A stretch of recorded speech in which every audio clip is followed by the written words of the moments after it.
Ассаламу алейкум. Добрый вечер, приветствую всех. Витаю вас, друзья. С вами снова я, Орти Аслан, на канале Реалити. Сегодня 17 марта 2022 года, 20 часов 30 минут по Берлину и 22 часа 30 минут по Джахару. Друзья, приветствую вас. Так, восстановим наши значки.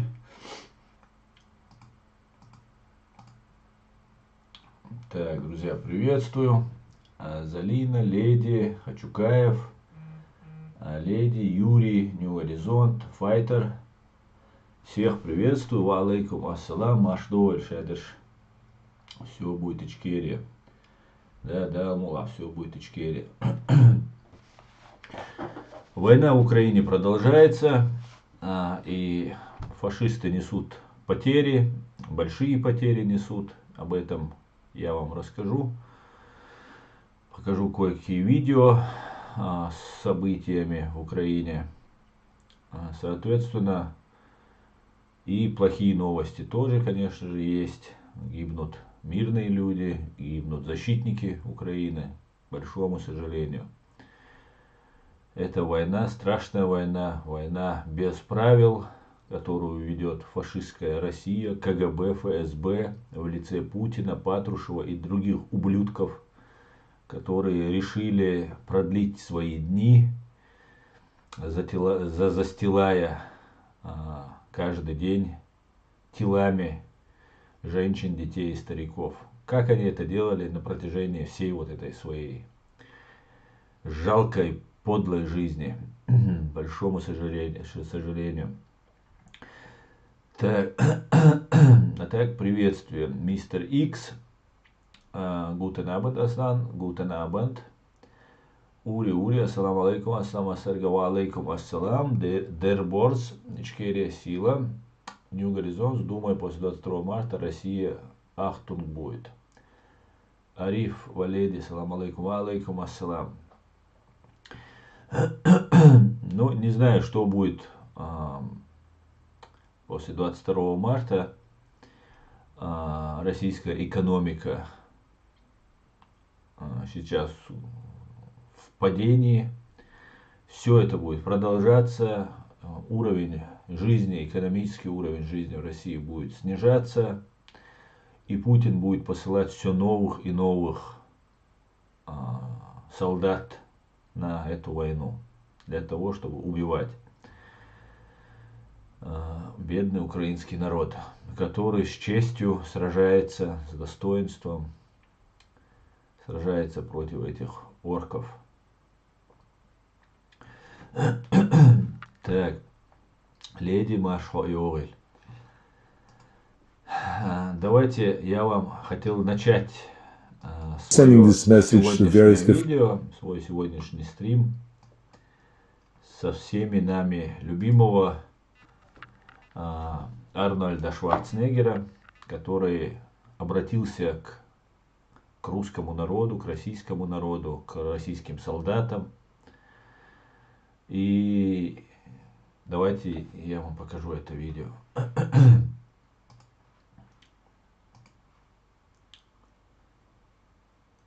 Так.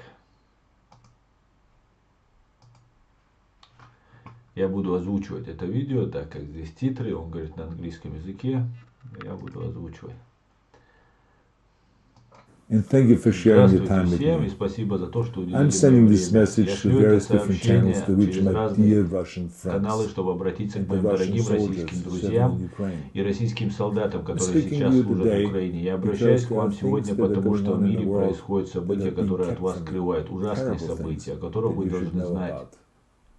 But before I talk Но about перед the тем, harsh как я realities, расскажу let me вам о just tell you суровой about the жизни, Russian позвольте мне who сказать вам о became my русском, hero. который стал моим In героем. 1961, В when I was 1961 году 14 мне years было old, 14 a very лет. good friend of mine Мы с invited me моим to come другом to поехали Vienna в to Вену watch на the World чемпионат Weightlifting мира по тяжелой Championships. атлетике. I was in the audience Я был when среди Yuri зрителей, когда Юрий Петрович Petrovich Власов won the World выиграл Championship чемпионат title, мира, став becoming the первым first human чемпионом, being to lift 200 поднявшим 200 kilograms over his килограммов над head. своей головой. Мой друг как-то смог провести нас за кулисы, и вот он и я, 14-летний мальчик, вдруг стою перед сильнейшим человеком в мире. Я не мог в это поверить. Он протянул мне ладонь, чтобы пожать мне руку. И у меня пока еще была маленькая рука, и у него была могучая рука мужчины. Но он был такой добрый, его рука утонула в его руке. Тот день никогда не забуду, никогда. Я вернулся домой и повесил его фотографию над своей кроватью для вдохновения. В это время я сам начал заниматься тяжелой атлетикой. Мой отец говорил мне снять фотографию со стены и найти себе какого-нибудь немецкого или австрийского героя. Он злился, мы постоянно ссорились друг с другом. Он не любил русских из-за своего опыта во Второй мировой войне. Он был ранен в Ленинграде, где нацистская армия, в которой он служил, нанесла невосполнимый ущерб тому великому городу, его отважному народу. Но я не снял фотографию со стены. Мне было все равно, под каким флагом Юрий выступал. Кстати, на этом мои связи с Россией не закончились. Они еще больше углубились, когда я ездил туда на бодибилдинг и на съемки своих фильмов и встречался со своими российскими фанатами. На одной из таких поездок я снова встретился с Юрием Власовым. Это было в Москве на съемках «Красной жары», первого американского фильма, получившего разрешение на съемки на Красной площади. Мы с ним провели целый день вместе. Он был таким чутким, таким добрым, но таким умным и, конечно же, очень щедрым. Он подарил мне эту красивую синюю кружку. И с тех пор я пью из нее кофе каждое утро. С тех пор мне было 14 лет. Как мне было 14 лет. У меня не было ничего, кроме привязанности и уважения к народу России. Это та причина, сила и сердце российского народа всегда вдохновляли меня. Вот почему я надеюсь, что вы позволите мне сказать вам правду о войне в Украине и о том, что там происходит. Никому не нравится слушать какого-то критику в свое правительство. Я все понимаю, но когда мне друг российского народа, я надеюсь, что вы услышите то, что я вам говорю. Позвольте напомнить, что я вам говорю это с той же искренней заботой, с которой я говорил с американским народом, когда произошла попытка мятежа 6 января прошлого года, когда дикая толпа пошла штурмом на Капитолий, пытаясь свергнуть наше правительство. Знаете, случаются такие моменты, вот такие неправильные, тогда нам нельзя молчать. С нашим правительством все то же самое. Я знаю, что ваше правительство вам говорит, что это война для денацификации Украины. Денацификация Украины – это неправда. Украина – страна с президентом еврейского происхождения. Президентом еврейского происхождения у отца, ко всему прочему, всех трех братьев убили нацисты. Украина не начинала эту войну. Ее начинали не националисты, не нацисты. Власть имущие в Кремле начали ее. Это не война российского народа. Нет, на самом деле, на прошлой неделе 141 государство проголосовали за признание России агрессором и призвали к немедленному выводу российских войск.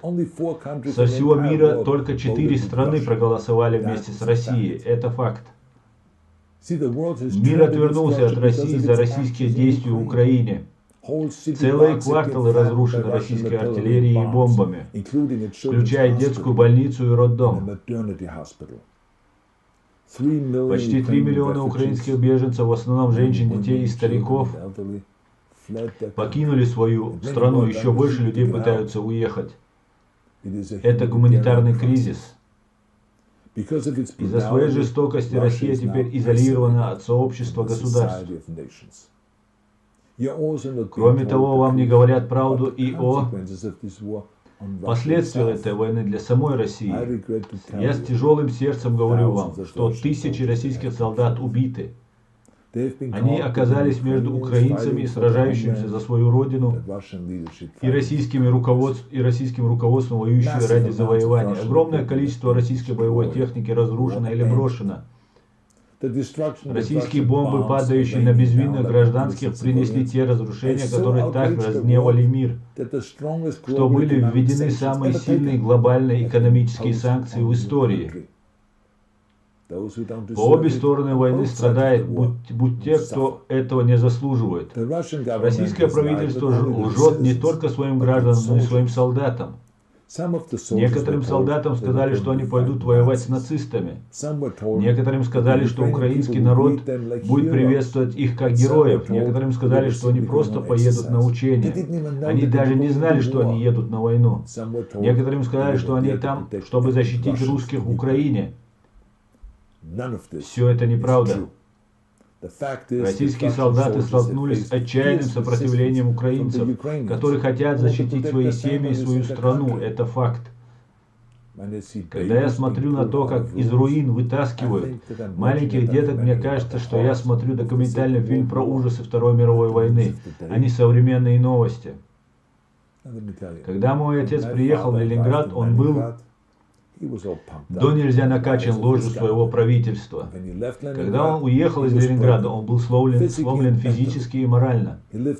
Он прожил всю свою оставшуюся жизнь с болью от сломанной спины, с болью от шрапнели, которая всегда напоминала ему о тех ужасных годах, болью от вины, которую он чувствовал.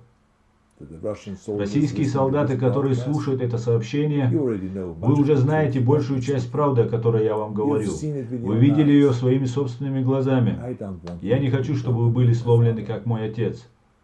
Это не та война для защиты России, на которую воевали ваши дедушки или прадедушки. Это незаконная война. Ваши жизни, ваши конечности, ваше будущее жертвуются ради бессмысленной войны, которую осуждает весь мир. А власти в Кремле я хочу спросить, а у властей, почему вы жертвуете этими молодыми людьми? Ради своих амбиций?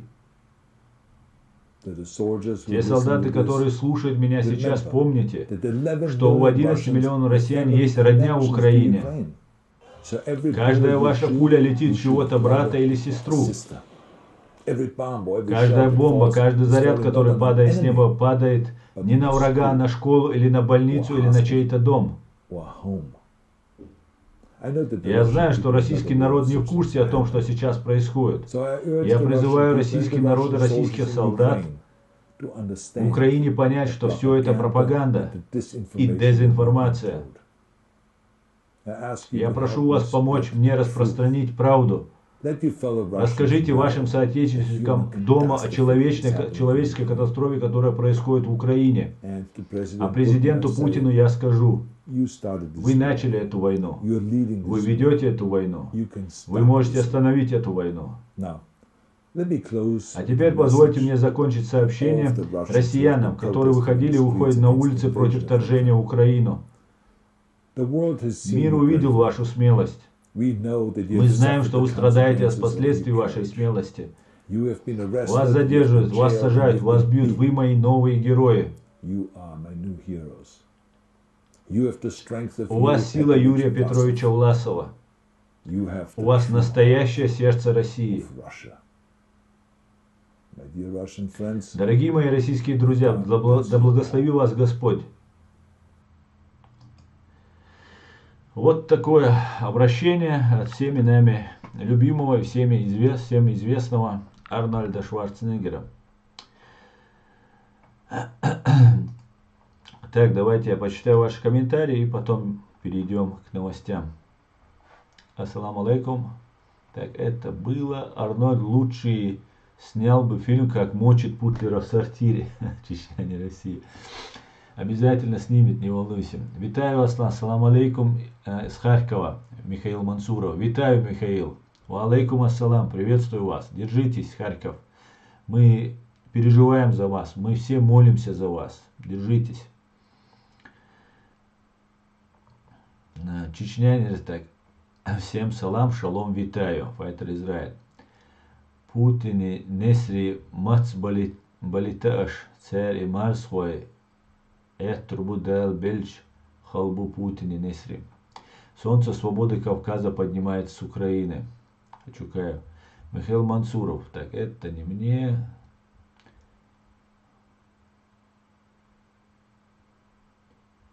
Окна остига хаш дига ниц дер биржимолш. Из Афганистана 2 миллиона беженцев, из Ичкерии 100 тысяч беженцев, из Сирии 1 миллион беженцев, из Украины 3 миллиона беженцев от русского мира.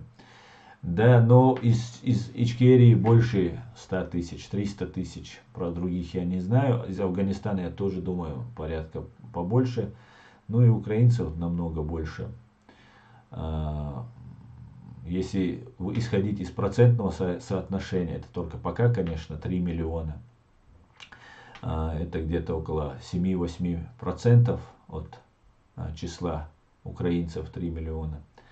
А чеченцев 300 тысяч. Только в Европе, даже сейчас некоторые говорят 350, а это уже 30% от нашего числа. Разгромленная бригада, которые были отправлены из Ханкалы, была выведена на пополнение.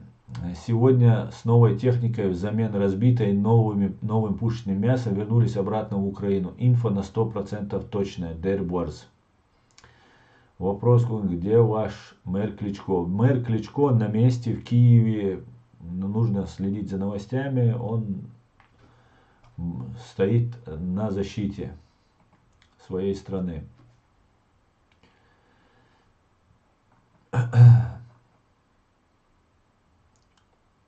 Да все они в курсе, Михаил. Файтер Израиль. Да, в курсе, но мы должны говорить. Я, например, практически не приветствую то, что Арестович, там, кто сейчас еще у вас там, Гончаренко, что ли его зовут, они бывают там у Фейгина, там на других каналах, Гордон там начал вот этих разных русских оппозиционеров с ними разговаривать. Я понимаю, что это бессмысленно, но с другой стороны, хотя бы те зрители, русские зрители или россияне, которые смотрят того же Фейгина и так далее, они хотя бы чуть-чуть донесут правду. Я понимаю, для чего это делает Фейгин. Фейгин, мне кажется, вот именно приглашение каждый день Арестовича, это говорит о том, что это разведка, я считаю, вот то, что делает. Но я думаю, Арестович парень не глупый, поэтому он лишнего там не болтает. Так нужно все-таки говорить, как бы нам это не хотелось, как говорил Джохар Дудаев, там, вы будете встречаться с Ельциным, он сказал, может, желания у меня нет, вот необходимость такая есть. И вот такой палка о двух концах, да, и вроде и говорить неправильно, и не говорить неправильно, и вынуждены все-таки, наверное, говорить. Герои хлопают мусорам в ладоши и кричат позор. Да, на русский народ, вот я поэтому и говорю про то, что не нужно ходить в этот, почему не нужно ходить к Фейгину и другим. Русский народ не поднимется, на него надеяться не стоит. Русский народ не поднялся, когда русские спецслужбы взорвали русских женщин, детей и стариков в своих собственных домах в 1999 году. Сколько бы вы их ни убили, они будут друг друга есть, но против власти не пойдут. Сколько бы их эта власть не убила, они не будут против нее восставать. Путин у них это такое божество. Они все, я вот в чат рулетки общался, записывал буквально вчера буквально записывал эти видео. Ничего такого стоящего не нашел, но единственное, что отметил, уже вот этого патриотического угара намного меньше стало. Теперь уже задумываются, что-то там пытаются высказывать такое более-менее адекватное. Хотя есть и патриоты, я тоже в качестве российского патриота там с ними общался, но не такие рьяные они, как раньше в этой чат-рулетке, большому счастью, наверное. Но они не поднимутся, они будут вот, знаете, в чистке, когда в 30-е годы, сталинские чистки, когда большой террор, когда был, русские в Санкт-Петербурге и в Москве там не закрывали дверь. Был узелочек собранный, он стоял у двери, и дверь не закрывали. Потому что когда придут НКВДшники, если дверь закрыта, они скажут, почему ты дверь закрыл, ты что-то скрываешь от советской власти и так далее.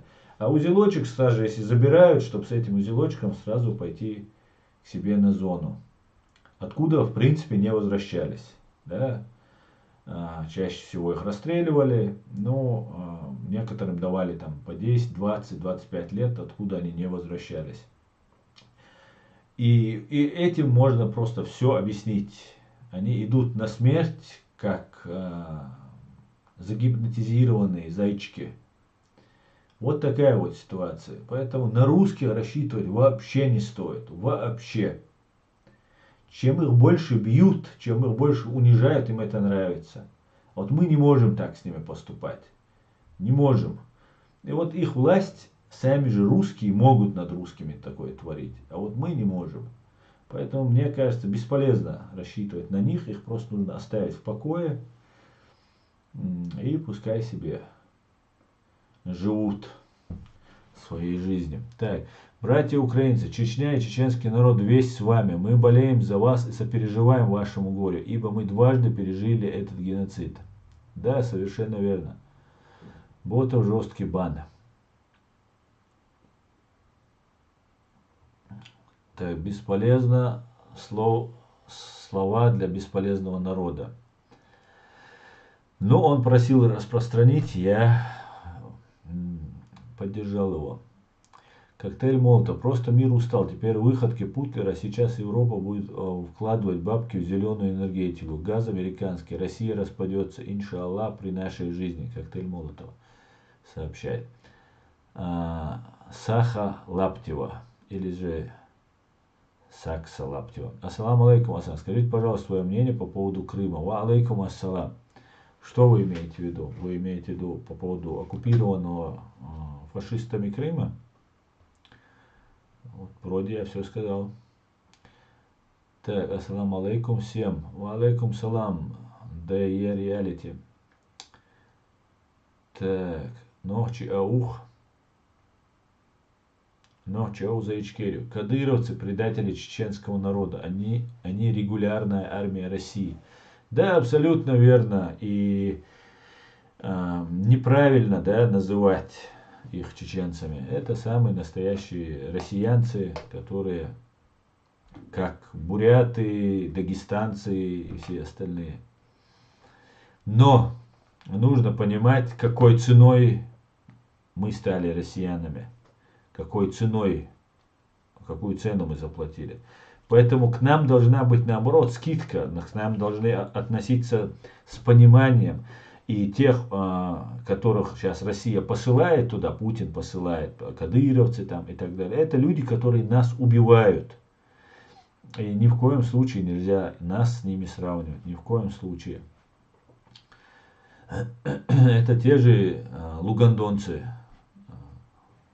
в Украине, которые имеются. Так, молюсь за победу Украины. Саха Лаптева. Так. Фриман антипутин. Диверсионная операция Басаева Зеленским приравнена к злодеяниям русского терроризма. Чеченцы в Украине защищают украинский народ от русских нацистов, которого он сравнивает с чеченским сопротивлением.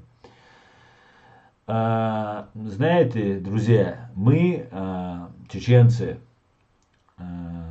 не должны никому мы не должны ничего. Владимир Зеленский, уважаемый президент Украины Владимир Зеленский, который все это время, я уверен, выступал и перед силовиками, ставил вот эти свои концерты, выступал в КВН там, и так далее, извинялся перед Кадыровым когда-то, когда он еще не был президентом. И у многих украинцев есть грешок перед нами. Вот я вчера разговаривал в Фейсбуке, в чат-рулетке, и наткнулся на украинца. И он просто молил меня простить за то, что он радовался смерти Джохара Дудаева. И я думаю, Владимир Зеленский не раз радовался гибели нам, нашим командирам, нашим солдатам и так далее. И многие украинцы также радовались. И воевать к нам приезжали. Чего стоит один Буданов, который из Донецкой области.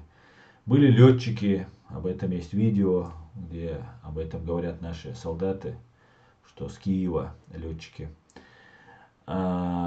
И сейчас, конечно же, было бы хорошо, не каждый отдельно украинец извинился бы, да, за рядовой украинец извинялся. Было бы правильно, если бы президент извинился, признал нашу страну как независимой. Есть фамилия Данилов, по-моему, его, да, возглавляет ОСНБО, по-моему, это называется, СНБО в Украине. Это та организация, тот орган государственный, который признал, внес в санкционные списки 4 бойцов батальона шейха Мансура и других там чеченцев. Один из них, Асланбек Амагов, который был у меня здесь на канале, если вы помните. И других там чеченцев внесли в санкционный список. Сейчас сняли, с бойцов, по крайней мере, как я слышал, и эти санкции.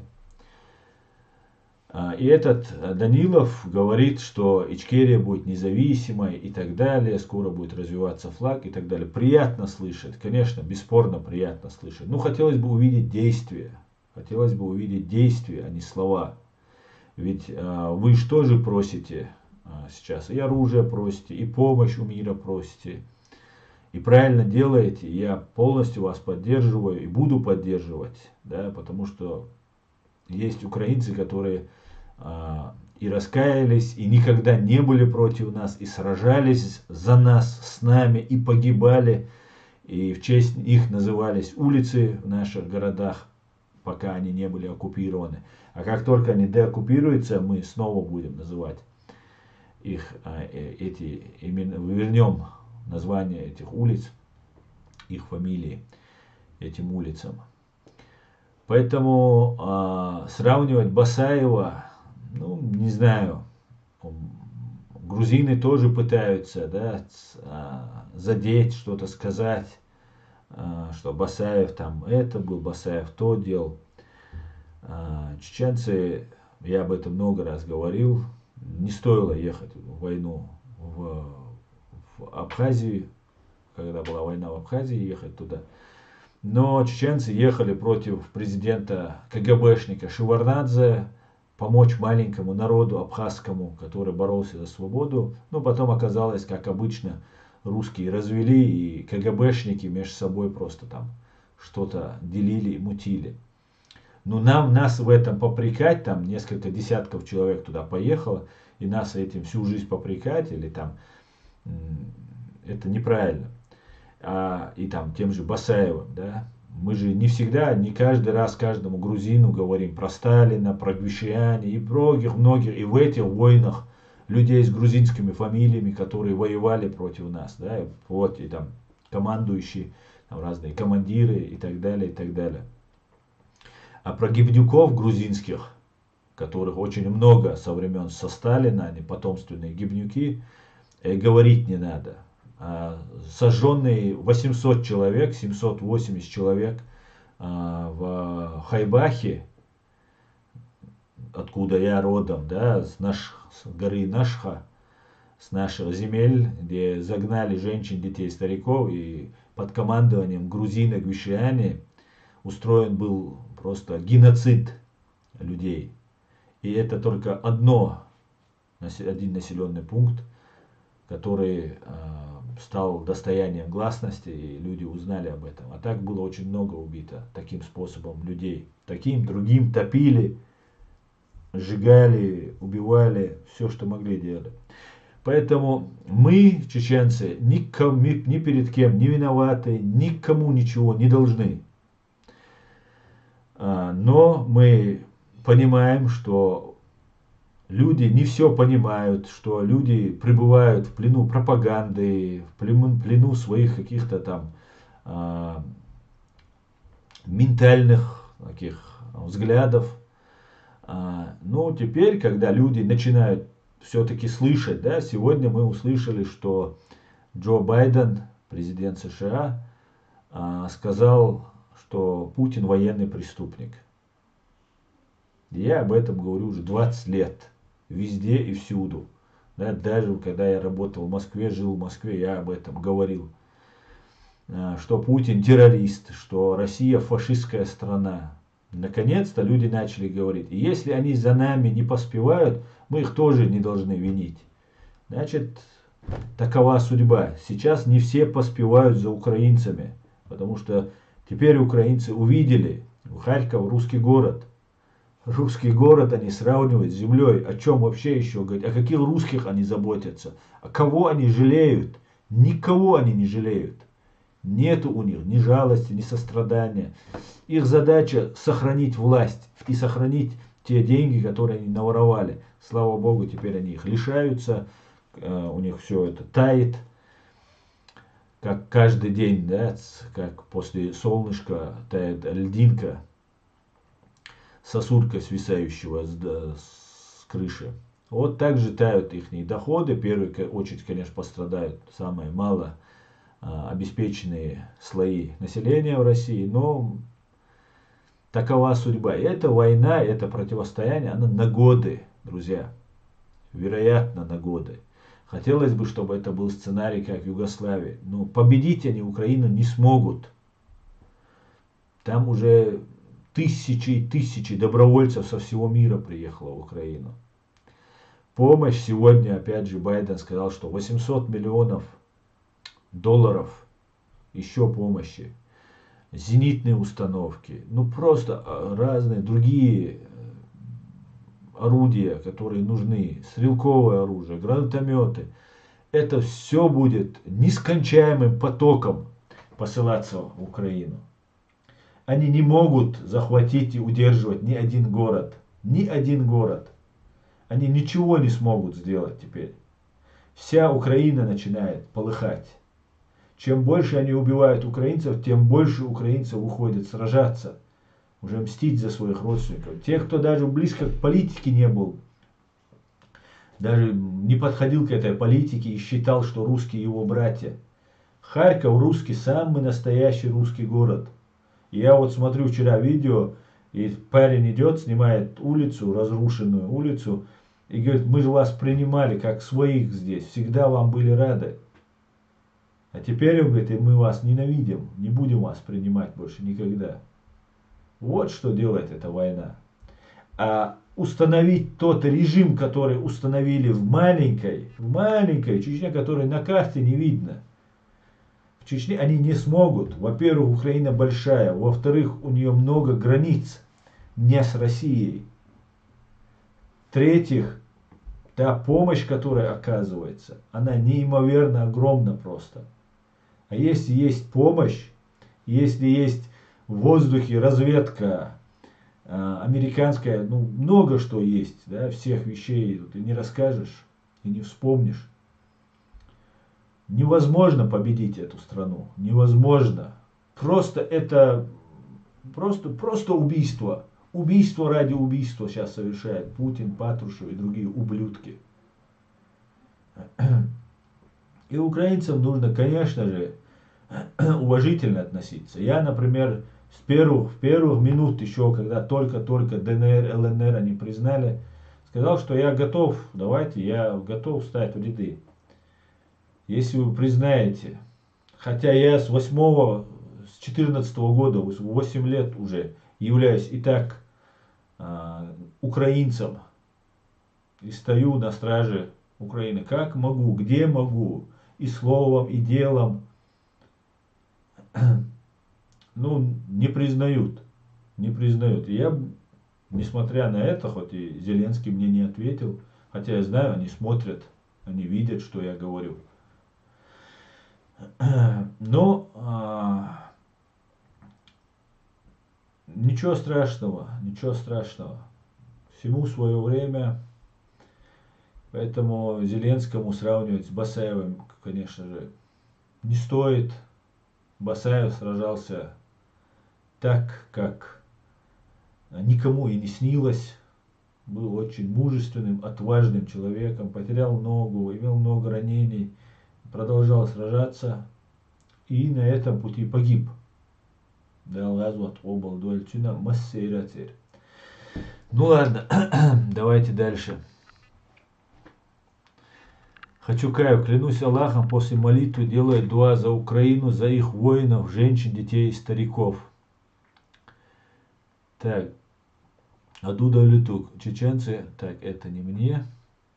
Аслан, чеченцы ехали помогать Абхазии, но не против грузин и Грузии. То есть Басаев и 1% не сделал, что сделал Сталин, Берия, сколько было всех не перечислишь. Абсолютно так. Так, Аслан, ми вас розуміємо і жахом уявляю, як і в такой ситуации бути без підтримки та гуманитарки, це просто жах. Да, абсолютно, Михаил Мансуров, именно так. Вы даже не представляете, да, эти трудности, голод, холод, лишение, это не, ну вы сами знаете, да, мужчина это может переносить, да, но в конце концов, мы все умрем и умрем. А когда ты это видишь, эти трудности, женщины, дети, старики, ты видишь, как эти боятся эти женщины. У меня бабушка умерла фактически от разрыва сердца от этих бомб. Она очень сильно боялась этих взрывов и так далее. И, ну еще, наверное, еще больнее, обиднее было то, что весь мир отвернулся. Принимал Путина, принимали его G7. Вот сейчас исключили Россию из Евросоюза, Совета Европы. Ведь тогда ее приняли, эту Россию, когда она этот геноцид творила. И тогда Джохар Дудаев сказал: сегодня вы считаете говорите, Чечня внутреннее дело России. В 1995 году он сказал это. Настанет время, когда Европа станет внутренним делом России. Теперь мы видим, Европа, ну они сейчас ее исключили, но она уже внутреннее дело, уже они в Европе творят, что хотят. Убивают, взрывают, травят. В Лондоне совершают радиоактивный террористический акт, применяют полоний, применяют химическое оружие. Это где это такое возможно? Кто это разрешил так себя вести в этом мире? И было самое, наверное, самое обидное и болезненное именно это, что весь мир принимал, весь мир гордился. Я как-то ехал, я это рассказывал раньше, ехал на поезде в Украину, и мой брат должен был прилететь в Украину с Европы, с Германии. Он не мог напрямую прилетать в Россию, и мне нужно было увидеться с ним в Киеве. И я ехал его встречать. Он молодой парень тогда был. И в Конотопе зашли люди, военные, пограничники. Посмотрели документы. У меня была московская прописка. Я жил в Москве в то время. И абсолютно все документы у меня были в порядке. Российский паспорт, московская прописка, все как положено.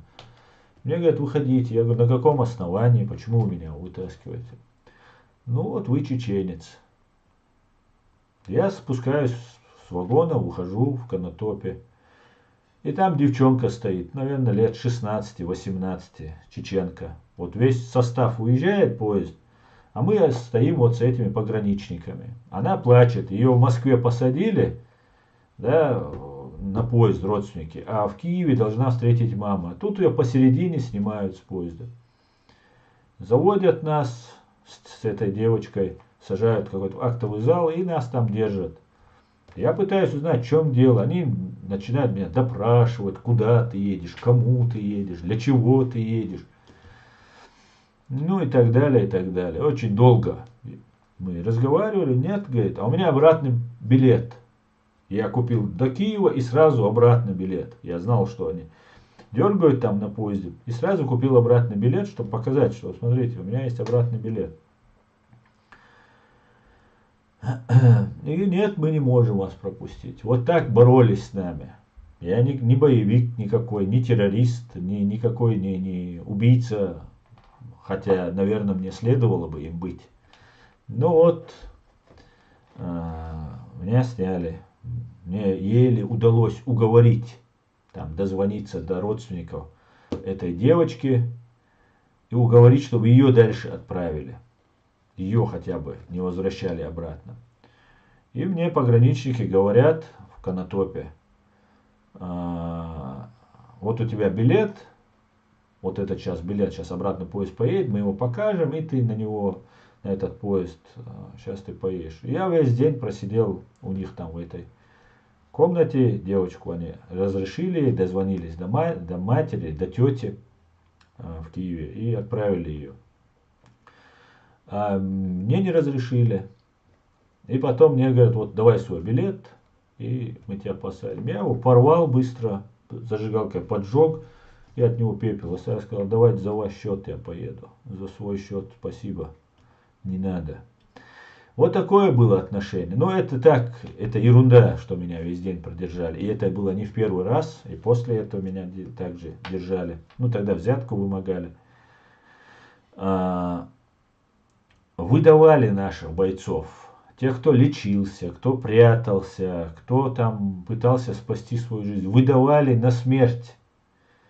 Все выдавали. И Грузия выдавала, и Украина выдавала, и Германия выдавала. Германия выдала человека, которого казнили. Под гарантией России выдали. Германия выдала. Кто будет за это отвечать? Кто будет перед нами за это отвечать? Кто будет перед родственниками этих убитых людей, посаженных, которым дали 10-20 лет, пожизненные сроки? Самое большое количество чеченцев в России там, из национальных республик или нацменьшинств, не люблю это слово, пожизненно сидят чеченцы, до сих пор сидят. Тяжелейшие условия в этом фашистском концлагере. Да, много что есть сказать нам. Много что есть. 26 тысяч незаконно осудили чеченцев. Но мы должны это все помнить. Забывать ничего не надо. Но мы должны идти дальше. Сейчас весь мир узнал, что такое Россия. И сейчас до конца вы не знаете, какие методы они принимают. Сейчас они стрельнули по роддому. Вы знаете, что в 1999 году Путин взорвал свои дома. Путин с Патрушевым, ФСБ. И Путин сказал, что мы будем наносить удары, мочить террористов в сортире. 22 числа ФСБшники в городе Рязани заложили бомбу. Ее в ту же ночь нашли. 23-го ее задержали сентября. А 24-го Путин сказал: будем мочить террористов в сортире. И все внимание от рязанских вот этих учений переключили на бомбардировку Грозного, Чеченской Республики. И началась бомбардировка, массированная бомбардировка Чеченской Республики. И вообще начало войны нужно нам обозначить, второй русско-чеченской войны, нужно обозначить как 23 сентября, день задержания этих ФСБшников. Вот с тех пор были принято решение начать бомбить Чеченскую Республику уже открыто. И они в октябре, уже когда начинали вторгаться в нашу страну, они всегда так делают, и в первую войну они так делали, они нанесли удар по рынку, центральному рынку в городе Грозном, в городе Джохар, тогда уже переименованного город Джохар. И погибло около 200 человек только на рынке. Одновременно были нанесены удары по рынку, по автовокзалу, по мечети и по роддому. Тогда погибло несколько новорожденных детей, матерей вместе с этими детьми. Погибли люди в мечети, которые тоже скопление людей. Самое большое количество было на центральном рынке. И как сейчас Лавров говорит, он же мог соврать, Лавров, правильно? Он мог сказать, что это ошибочно там мы выстрелили. Он мог сказать, что это не мы, это украинцы стреляли. Они же врать Они же мастаки в этом деле. Нет, он не сказал, что это ошибка была, что там, или это украинцы были. Он сказал, да, это мы. Потому что там находился Азов, там находились нацисты. Когда они в октябре 99 года бомбили вот этими ракетами наш рынок, роддом, мечеть и автовокзал, одновременно это акт устрашения такой они делают. Они тоже не сказали, что мы ошиблись. Они сказали, там боевики, исламисты, что-то с оружием там делали. Естержемский такая есть, Ублюдина. Она сказала, что Сергей Естержемский, что там что-то там боевики там оружие что-то делали и произошел взрыв. Потом они признали, Шаманов потом признал, да, что это мы там пульнули ракету. Это делается для того, чтобы показать, что это акт устрашения, что они так запугивают, они хотят сломить волю к сопротивлению. Это зверье, это бешеные звери.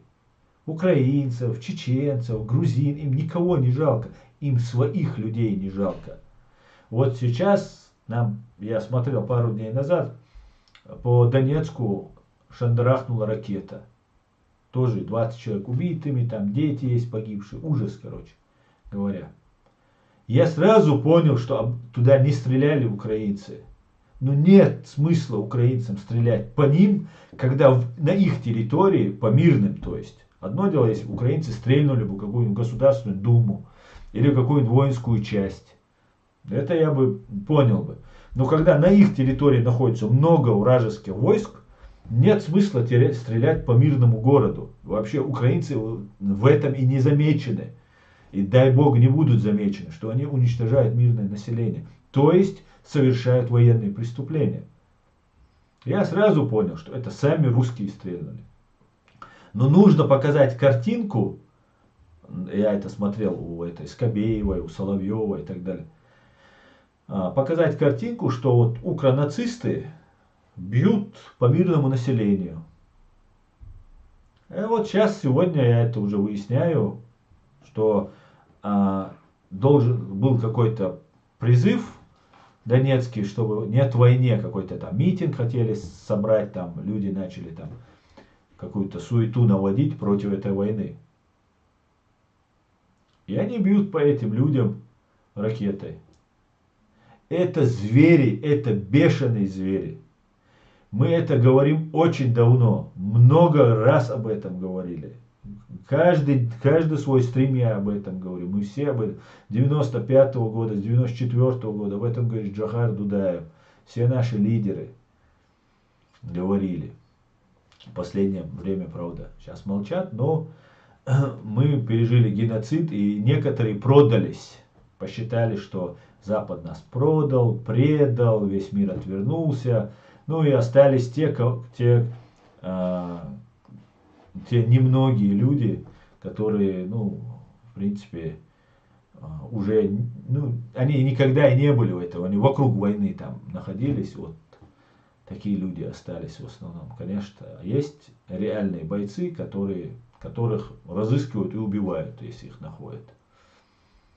Вот такая вот история. Нам много что есть вам рассказать, украинцы. Эта война затянется, по всей видимости. Путин не собирается отступать. Будут еще жертвы, будет и применение химического оружия, о котором сейчас русские говорят. Вероятно, дай бог, чтобы его не было. Применение биологического оружия, применение атомного оружия, взрыв какой-нибудь там атомной электростанции. Все, что вот, невероятно. Слово невероятно просто запомнить. И вот это они сделают. Несмотря на жертвы, ни на свои, ни на чужие. И разные ублюдки, которые представляют из себя каких-то русских националистов, что они какой-то русский там дух, русский мир поднимают. Это абсолютная ложь. Никакого русского мира, русского духа они не поднимают. Они убивают русских. Это бешеные звери. Путин в 1999 году, когда эти взрывы домов произошли, где-то за границей он находился, и сказал, что вот тот, кто совершил вот эти взрывы домов в 99 году, он сказал, если это и звери, то это бешеные звери. Через несколько дней в Рязани задержали ФСБшников. С тех пор я считаю Путина, Патрушева и все ФСБ, которое ничего не сделало за отдельными личностями, кроме там, Литвиненко, которого они убили, Трепашкина, хоть он нам и не друг, но он, по крайней мере, ищет правду. И они, вот эти 2, 3, 10 человек ФСБ, не являются бешеными зверями. Остальные, все ФСБ, бешеные звери, которые нужно привлекать к ответственности, потому что они, во-первых, молчали, содействовали этому и продолжали геноцид. Это бешеные звери. И если мир хочет, чтобы положить конец вот этому насилию, бешеного зверя нужно усыпить. И мир усыпит его, поверьте. Но для этого нам нужно будет постараться. Поработать придется. Поработать.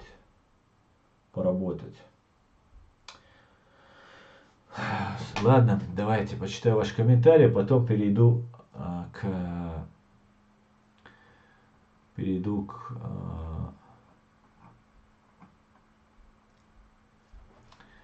новостям, которые я вам хотел показать. Сейчас уже время сколько? Уже почти час мы в эфире. Так.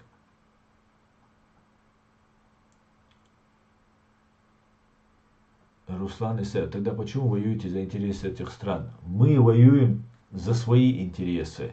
А бешеных зверей во всем мире нужно просто, их нужно оградить, весь мир от них.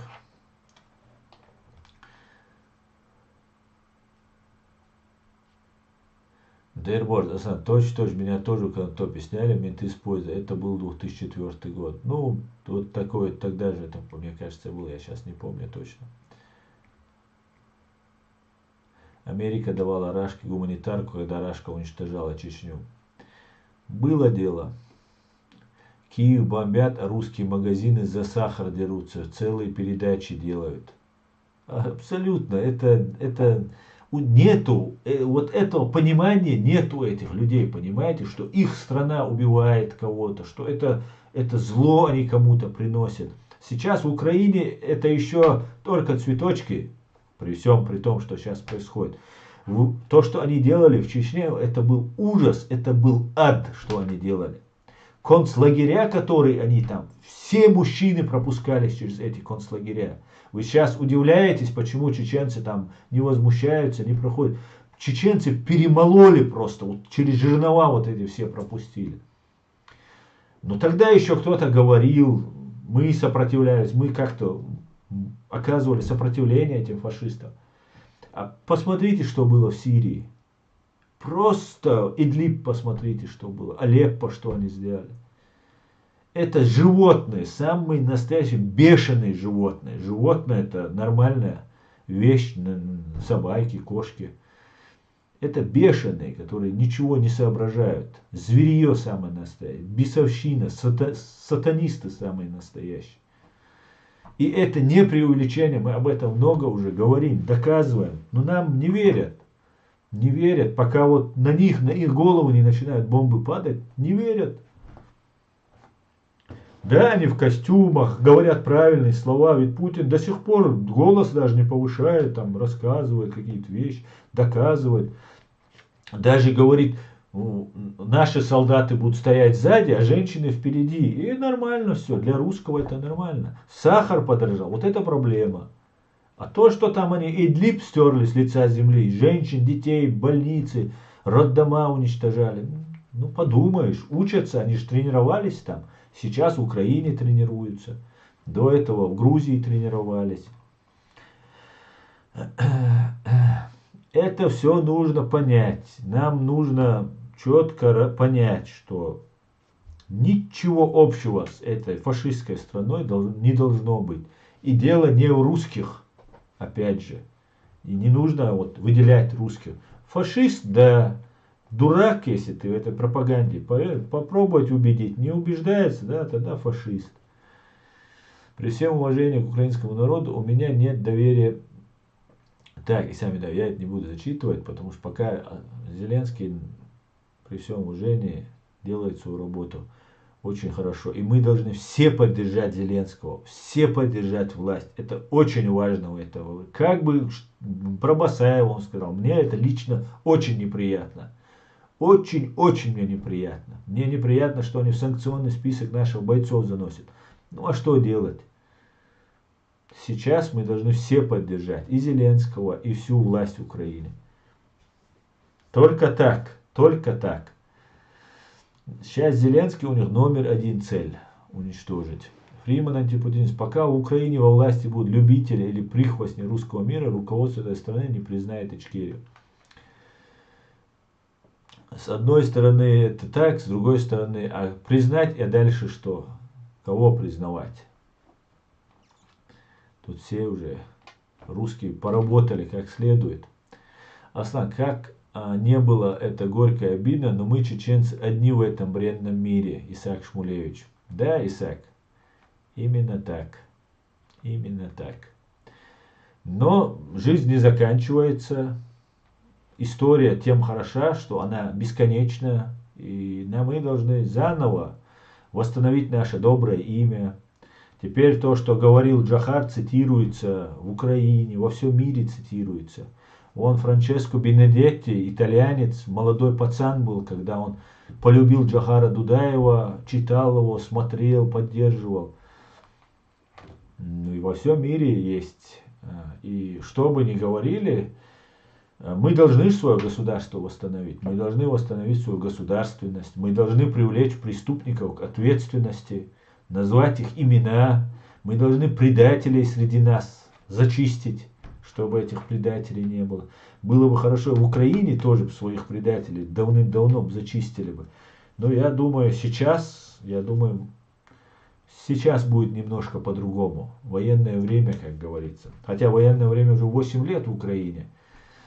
Как бы Донецк, Луганск, Крым, это там далеко, там говорили. Нет, недалеко. Фашист, он рядом. Так. Файтер Израиль. Ночи, поймите, в Украине до сих пор в руководстве есть агенты России. До 2014 года силовиков возглавляли граждане РФ. Да, Файтер, я согласен, Файтер Израиль. Я абсолютно с тобой согласен. Мы не виним, мы любим, мы уважаем украинцев, поддерживаем всецело вашу борьбу и будем ее поддерживать. Да, мула. Вилпес инкульт, ассаламу алейкум, всем ва алейкум ассалам, Вилпес Марсуоль. Зеленские приходят и уходят, а чеченские и украинские народы поддерживали друг друга в трудные периоды их истории и будут поддерживать. Да, именно так. Аслан, мы это знаем, что Россия умеет только врать. Да. Так, после бомбежек роддомов Грозного Игорь Иванов заявил, мы уничтожаем террористов, их зародыша. Да, абсолютно верно. Адудавлетук. Таким образом они нас запугивали. И меня просто удивляют те чеченцы, которые едут сейчас воевать. Сейчас едут туда воевать. Но мы не дорабатываем. Пропаганда ведется. Я вот не знаю ни одного такого нашего источника информации, который вел бы такую конкретную работу. И украинцев тоже. Вот какие-то отдельные, целые каналы есть украинские. Все недостаточно дорабатывается. Какой-то Гордон сидит там, которого приглашают на российское телевидение. На российское телевидение они только своего могут пригласить. Кива какой-то, Гордон. Что за бред вообще? Да, Игорь Иванов так сказал, да. Мы уничтожаем террористов зародыша. Твари.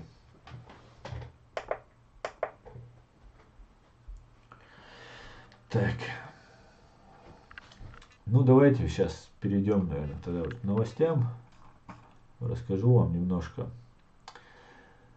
Ночью, за Ичкерию. Аслан, что будет, если Путин отступит обратно в Россию и скажет россиянам, что он достиг поставленной задачи, он продолжит править Россией? Как ты думаешь? Да, я думаю, он продолжит править Россией, и это его запасной план. Я в этом не сомневаюсь. Он сейчас просит помощи у Китая, чтобы, как, знаете, великая победа у русских считается, когда много убитых. И она еще не достигнута. Сегодня американская разведка сказала, что 7 тысяч российских вот этих орков уничтожено. Украинцы сообщают о 13,5 тысячи или уже 14 тысяч уничтожено. Нужно 100 тысяч, 200 тысяч, миллион убитых мирных граждан, 100 тысяч убитых своих граждан и так далее, своих солдат и так далее, и так далее. Вот тогда она станет великой. Потом он отступит, скажет, мы вот заняли там Харьков, Мариуполь, ну чуть расширили вот эту свою Лугандонию. И все, кто будет выступать против, там голод, холод, тяжело, ты враг, ты американский шпион, смерть шпионов, помните? Я об этом давно говорю, что они сейчас будут возрождать смертную казнь, они сейчас мораторий отменят. И будут просто заводить подвал и расстреливать, заводить подвал и расстреливать. Вот что будет. И они закроются. Но они-то закроются, нам надо, чтобы Украина выстояла. Конец России уже неизбежен. Неизбежен. А так ты, да, прав, так я и думаю, что они так и поступят. Но пока у него есть силы, чтобы какие потери он не нес, у него пока есть силы.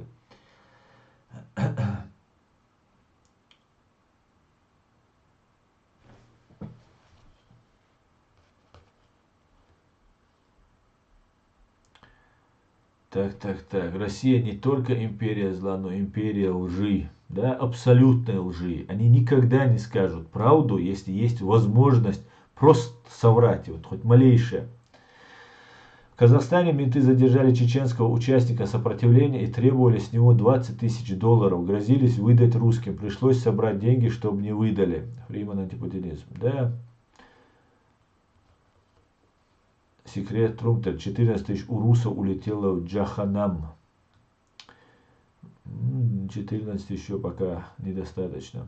Россия это зло в чистом химическом виде. Это страна построена на лжи и крови. Секрет Трумпетер. Да, именно так. ГПУ Туркс. Все просто. Путин заткнул все СМИ. Остается только провести встречу с украинской стороной и прийти к соглашению о положении до начала войны. Если так, то по телеку скажут, что Украина капитулировала. Все будет Ичкерия, все будет Украина, все будет Туран. Так. Ну, давайте я вам еще покажу. Путин подтягивает резервы, буквально пару минут. И которые уже зашли на территорию Украины. Это действительно то... Давайте покажу вам немножечко. Сейчас, одну минутку.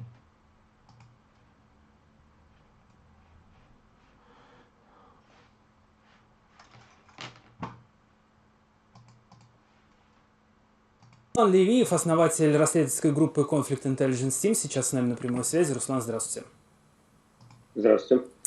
Руслан, вот только что, да, я прочитал новость, собственно, о Пентагоне. Вы вообще какое скопление российских войск видите на территории границ с Украиной, да, и которые уже зашли на территорию Украины? Это действительно только 10% от того, что имеет Россия? Наоборот, я бы сказал, что 10% от изначальной группировки войск, которая была на границе, еще там осталось в резерве, находится на границе, собственно, а большая часть находится уже на поле боя, на территории Украины и воюют. При этом мы параллельно видим, что подтягиваются новые резервы. То есть мы видим технику, которая отправляется с разных регионов России. Из самого последнего того, что мы видели, это большая колонна, новая колонна кадыровцев, которая едет по Кавказу в сторону, соответственно, западной части России. И дальше либо они повернут на Крым, либо они повернут в сторону там, Ростовской области, Белгородской и так далее. За этим еще будем следить, предстоит смотреть. Вот.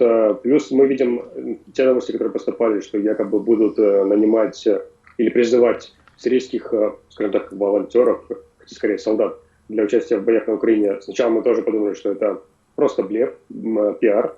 Однако мы видим подозрительную активность транспортных самолетов, которые начали курсировать между Латакией, то есть авиабазой России в Сирии, и Россией. То есть самолеты начали курсировать, как будто бы они кого-то перевозят. Поэтому, в принципе, резервы для поддержания текущего темпа, они, как мы считаем, есть. Хоть, как и говорил этот Ходжес, которого вы сейчас цитировали, что якобы через 10 дней наступит переломный момент, и что дальше будет идти все это в убыток. Оно, в принципе, и сейчас идет в убыток. То есть там, на месте генералов российских правильнее было бы сказать, что все, надо отказаться от идей по окружению Киева, Харькова, Одессы и перебросить все силы там, на восток, где идет борьба с силами операции Объединенных сил, где пытаются замкнуть их в котел. Однако российские генералы, Кремль не хотят в это верить и продолжают, даже при всех потерях, при всех ущербе и утратах, продолжают идти изначально намеченным путем по окружению Киева, по окружению Чернигова, Сум, Харькова и пробитию коридора до Одессы. Так, далее. Войска подтягиваются. Вот, смотрите, российский флаг здесь. Это Арни. Так, давайте я вам расскажу. Байден назвал Путина кровожадным диктатором и настоящим головорезом, который ведет аморальную войну против народа Украины. Ранее президент США сказал, что считает Путина военным преступником. Вчера Джозеф Байден анонсировал дополнительные $800 миллионов на помощь в безопасности, для безопасности Украины. Мы сосредоточены на том, чтобы помочь украинцам защитить свою страну от агрессии России. Так, вот фотография, которая очень известна. Всегда так русские поступали, очень часто точнее. Вот как за спинами чеченских женщин и детей против ЧРИ и Ичкерия воюют кремлевские герои с 1994 года. Это я в 2015 году еще постил у себя здесь. Так, гимн Украины вы от меня слышали в моем исполнении. Разведка США оценила потери вооруженных сил России более 7 тысяч погибших. Ну, давайте послушаем президента Джо Байдена. Сейчас, подождите, я это увеличу во весь экран и буду вам читать. Американский народ отвечает на призыв, сейчас я сделаю потише, президента Зеленского оказать Украине больше помощи, предоставить ей больше оружия для самозащиты, больше инструментов для борьбы с российской агрессией. И это то, что мы делаем. На самом деле мы начали оказывать помощь Украине еще до начала этой войны, поскольку россияне, начали проводить учения вдоль украинской границы с марта прошлого года. Мы очень серьезно отнеслись к угрозе вторжения Путина и приняли соответствующие меры. В прошлом году мы отправили Украине больше помощи в сфере безопасности. $650 миллионов на вооружение и противотанковое оборудование, больше, чем мы когда-либо предоставляли до этого. Поэтому, когда началось вторжение, у них в руках уже было оружие, необходимое для противостояния российскому наступлению. И как только началась война, мы немедленно выделили 350 миллионов в виде дополнительной помощи, чтобы удовлетворить их потребности. Сотни противовоздушных систем и тысячи единиц противотанкового оружия, транспортные вертолеты, вооруженные патрульные катера и другие высокомобильные транспортные средства, радарные системы, помогающие отслеживать наступающую артиллерию и аппараты, тактическое снаряжение, спутниковые снимки и аналитические возможности. И это явно помогло Украине нанести значительные потери российским войскам. В субботу моя администрация санкционировала выделение еще $200 миллионов для поддержания стабильного потока оружия и боеприпасов в Украину. Теперь я снова использую свои президентские полномочия для активации дополнительной помощи в сфере безопасности, чтобы поддержать Украину от нападения от России. Дополнительная помощь в размере $800 миллионов. Таким образом, общая сумма новой помощи США Украине в области безопасности только на этой неделе достигла $1 миллиарда. Это прямые поставки оборудования, от нашего Министерства обороны украинским военным. Это помочь им в борьбе с этим вторжением. И я благодарю Конгресс за выделение этих средств. Это новый пакет сам по себе предоставит беспрецедентную помощь Украине. Он включает 800 зенитных систем для того, чтобы украинские военные могли продолжать останавливать самолеты и вертолеты, которые атакуют их народ, и защищать города. По просьбе президента Зеленского мы определили и помогаем Украине приобрести дополнительные зенитные системы большей дальности и боеприпасы для этих систем. Наш новый пакет помощи также включает 9 тысяч противотанковых систем. Сюда войдут 7 тысяч единиц стрелкового оружия, пулеметы, дробовики, гранатометы для оснащения украинцев, включая храбрых женщин и мужчин, которые защищают свои города, как мирные жители, а также находятся в сельской местности. Также боеприпасы артиллерийские, минометные снаряды для стрелкового вооружения, всего 20 миллионов единиц боеприпасов. 20 миллионов единиц боеприпасов. Это реально беспрецедентная помощь. Такую помощь Америка не оказывала, наверное, никому, по крайней мере, в последнее время. Это огромная помощь, которая просто необходима. Так, пленного фашиста я вам покажу. Я думаю, здесь обязательно, наверное, будет присутствовать мат, поэтому попрошу детей и женщин отойти от экранов. Российские пидорасы. Гниды ебани. Извиняюсь. Я вам не включил. Сейчас я включу.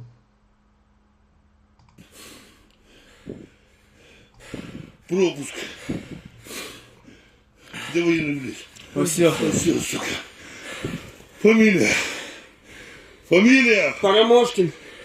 Да. Имя. Дмитрий. Дальше. Алексеевич. Год рождения. 16.04.98. Откуда родился? Санкт-Петербург. Что вообще есть? Все сюда давай нахуй. Ясно. Дальше. Карманы все вывертай. Да. Не так быстро.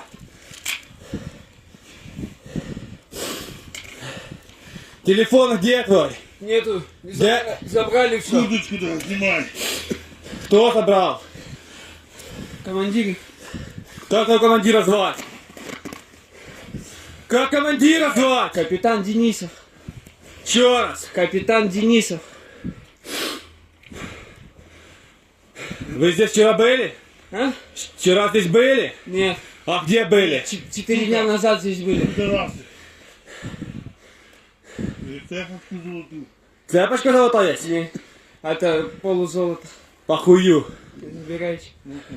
Никто забирать не будет. Ты какого хуя в нашу землю, пидор, пришел? Меня просто отправили. Мне похуй. Учения твои не катят. Тут понял, гнида? Ты контрактник, уебок. Ты не срочник. Ты знал, куда ты идешь. Правильно? Ну так и все, нехуй пиздеть. В багажник. Все, короче, уберем мат-перемат. Задержит очень много задержанных, многие сдаются сами, что на самом деле очень мудро и правильно поступают, потому что другого выхода у них нет. Разрушения идут по всей Украине, все города, которые им доводятся, уничтожаются, ломаются, разрушаются. Так.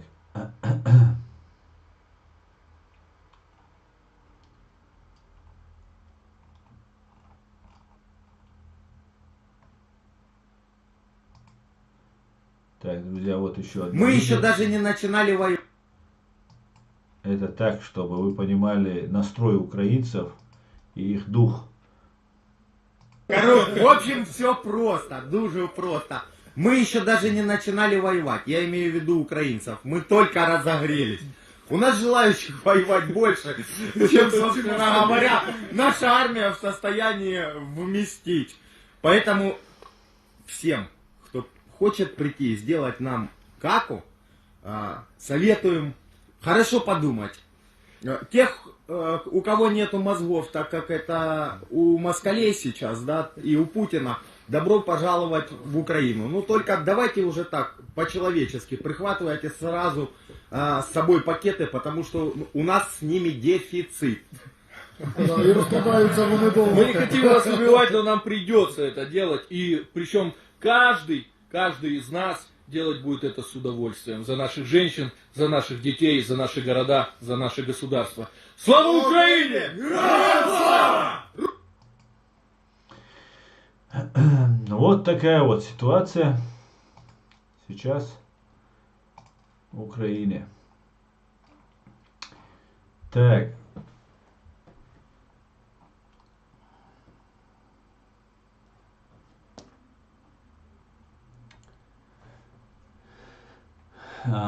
Дерборд, Асан, ты видел, как на могиле Кадырова Патрушев говорил пафосную речь? Было так смешно. Да, я думал, у него прямая связь с ним. Бывает у него, вертушки они у них называются, телефоны. Позвонил: Ахмад, как ты там, может? Причем он сам его убил. Я не сомневаюсь, что именно Патрушев стоял. Потому что все зло непосредственно исполнителем контролировал это зло Патрушев. И мочил, наверное, Кадырова Ахмада именно Патрушев. Но это ничего. Их это устраивает, видимо. А что чути по воинам Ичкерии домовились по гарантиям? Не понял я. Смерть русизму, человека-ненавистнической имперской идеологии смеси нацизма и фашизма.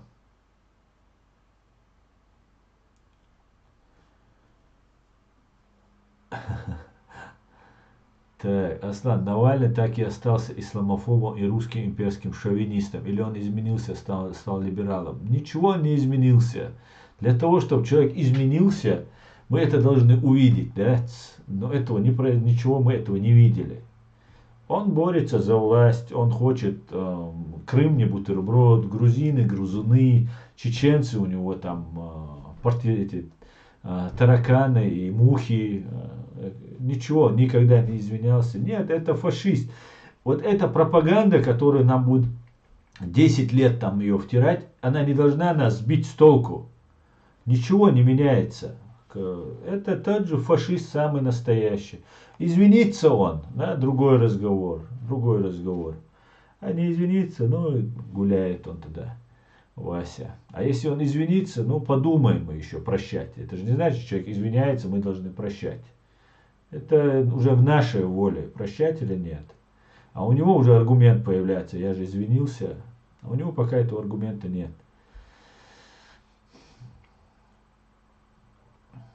У этого пленного рожа фашистская, зачатый пьяному, как на сеновале. Все эти фашисты на одно лицо. Да, и все. Украинцы красавцы, ног. Да, русским рады, но прогнившим шовинистам и русистам не рады. Да. Так. Рашка — это самая больная на голову страна во все времена. Да, именно так, друзья. Паул, я так понимаю, русским тут не рады. Нет, Павел, если вы не фашист, не имперец, если вы даете нам право жить свободно от вас, то мы вам рады. Да, и конечно, вы должны признать свои преступления вашей страны. Я здесь разговаривал как-то в чат-рулетке с парнем с Нальчика. Я записал это видео, но он меня очень просил не выкладывать его, и я поэтому его не стал выкладывать. Русский, но такой кавказской внешности. Не знаю, может, сосед был с Кабардино-Балкарии. Он говорит, папа, мама русский у него, сам Дима зовут, все такое. И он такой ярый такой оказался патриот, хотел ехать воевать в Украину там, и так далее, и так далее. И он начинает вот рассказывать такие вещи. Я тоже говорю, что я тоже там за Россию, там Кадыров, Ахмат, там. Он очень обрадовался, там туда-сюда, мы с ним разговорились.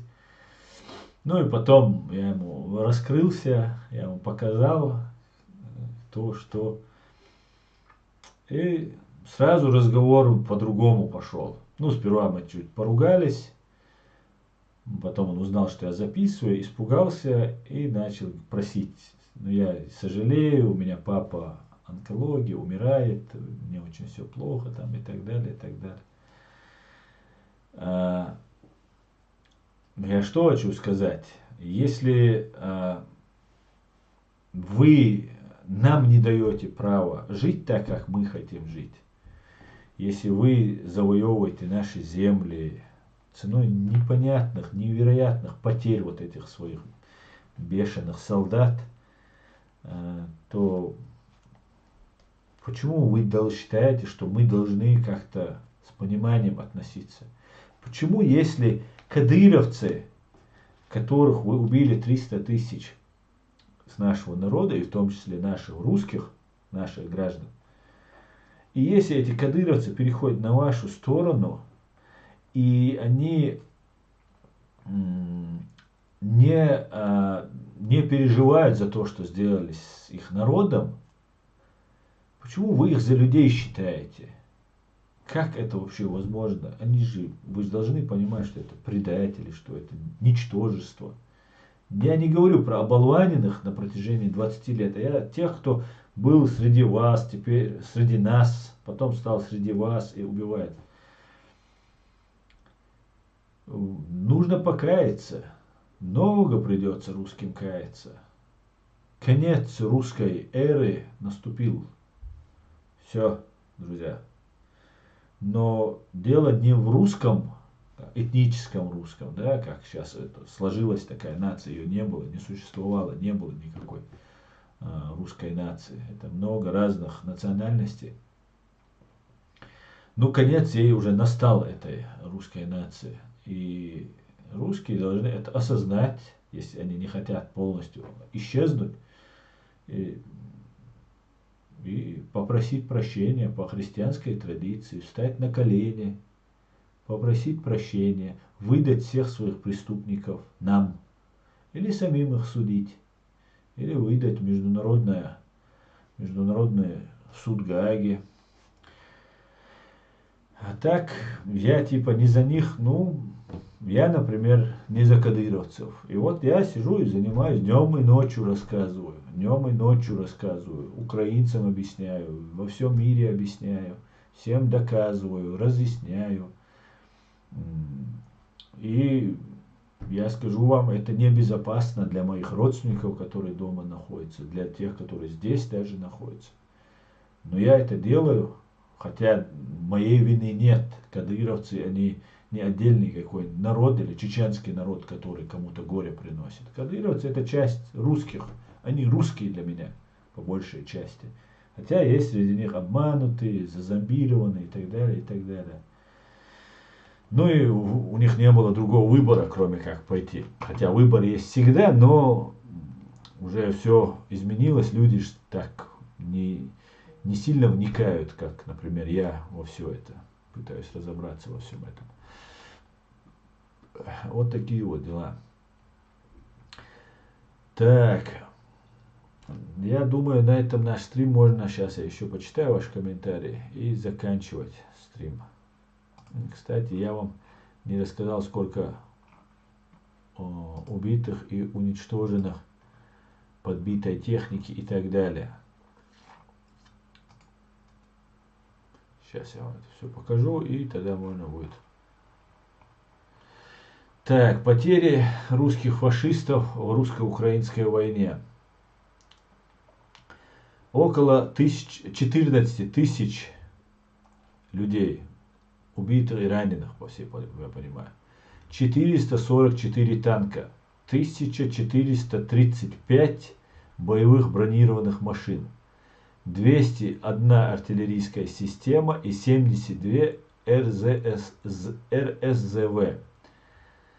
43 вот эти дроны, 86 самолетов, 108 вертолетов,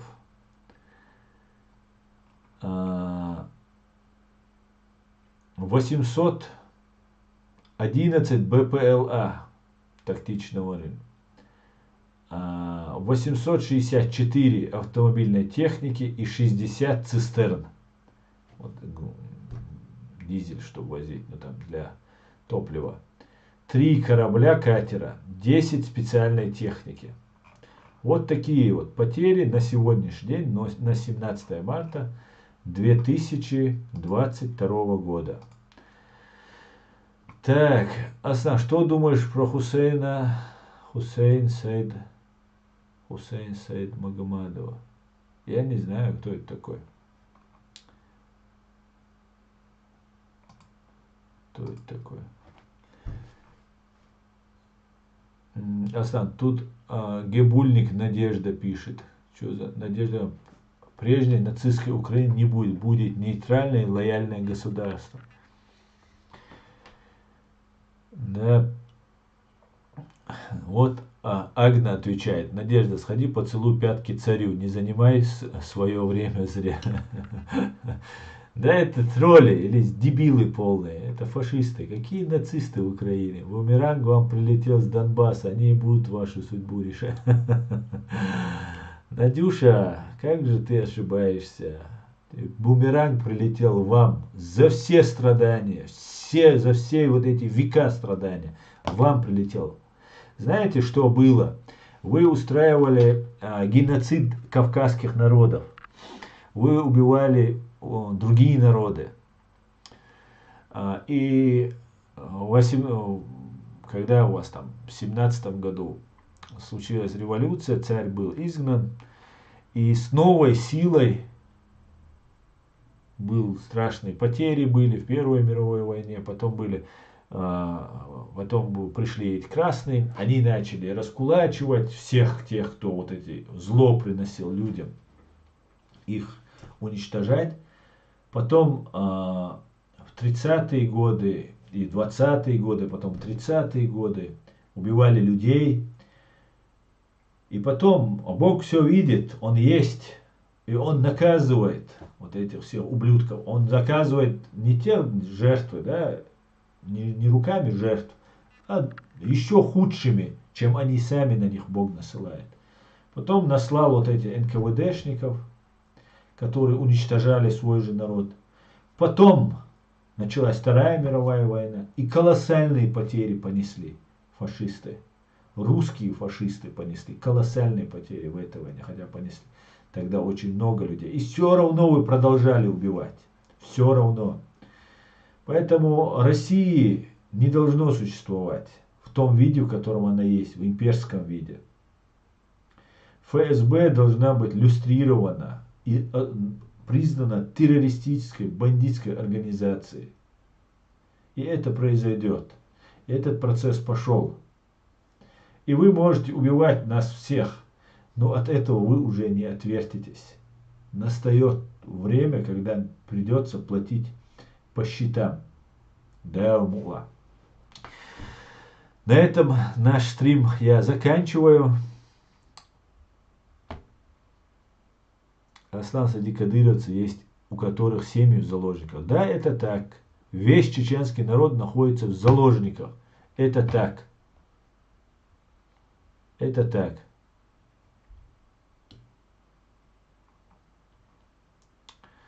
Всего самого хорошего, друзья. Я на этом наш стрим заканчиваю.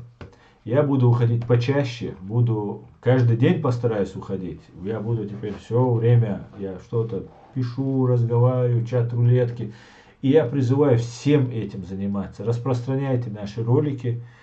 Пока я еще в ТикТоке забанен. До 23 или 21, по-моему. Как там появится возможность, там тоже начну вести эту работу. 24 часа в сутки мы должны сейчас. Все для фронта, все для победы.